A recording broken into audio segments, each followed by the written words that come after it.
साथियों, अगर आप किसी प्रॉपर्टी की सेल डीड करने जा रहे हैं, विक्रय करने जा रहे हैं या बिल डीड करने जा रहे हैं, लीज डीड करने जा रहे हैं, अर्थात किसी भी तरह का कोई ट्रांसफर डीड आप रजिस्ट्री ऑफिस में रजिस्ट्रेशन के लिए आप जा रहे हैं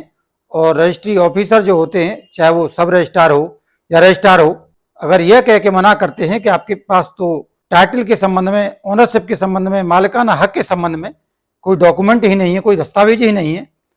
तो क्या वो इस तरह से मना कर सकता है? इसके बारे में ऑनरेबल सुप्रीम कोर्ट का लेटेस्ट जजमेंट आया है, उसका पूरा डिटेल हम आपको बताएंगे। तमिलनाडु स्टेट में एक व्यक्ति अपनी प्रॉपर्टी के ट्रांसफर के लिए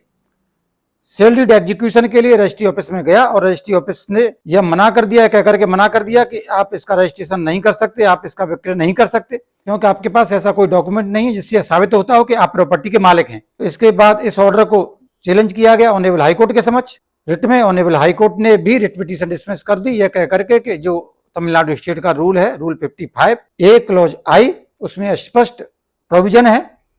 कि सब रजिस्ट्रार यह कह सकता है कि आपके पास टाइटल का, आपके पास ओनरशिप का, मालिकाना हक का कोई डॉक्यूमेंट नहीं है, इसलिए ये जो ट्रांसफर डीड है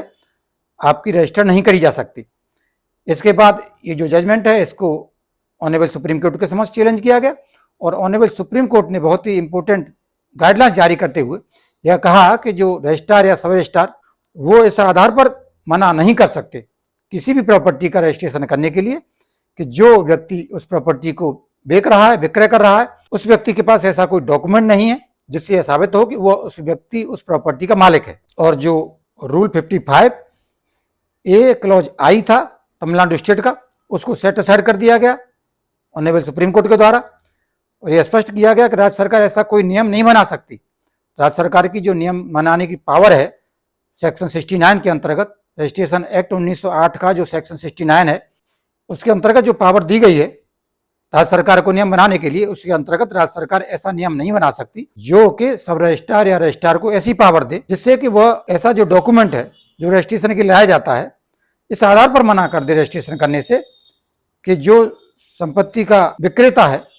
उसके पास संपत्ति के संबंध में, ओनरशिप के संबंध में कोई डॉक्यूमेंट नहीं है, वो ऐसा नहीं कर सकता। अगर राज्य सरकार ने ऐसा कोई नियम बनाया है तो वो रजिस्ट्रेशन एक्ट 1908 के प्रोविजंस के अगेंस्ट है और राज्य सरकार ऐसा नियम नहीं बना सकती। जजमेंट का जो डिटेल है उसको आप नोट कर लीजिए। K Gopi versus the sub registrar and others, 7 April 2025 का ऑनरेबल सुप्रीम कोर्ट का जजमेंट है। Abhay S Oka and honourable justice Ujjal Bhuyan की डिवीजन बेंच के द्वारा यह जजमेंट पारित किया गया है। यह जजमेंट अब इस मामले में नजीर बन जाएगा। इसका सिविल अपील नंबर है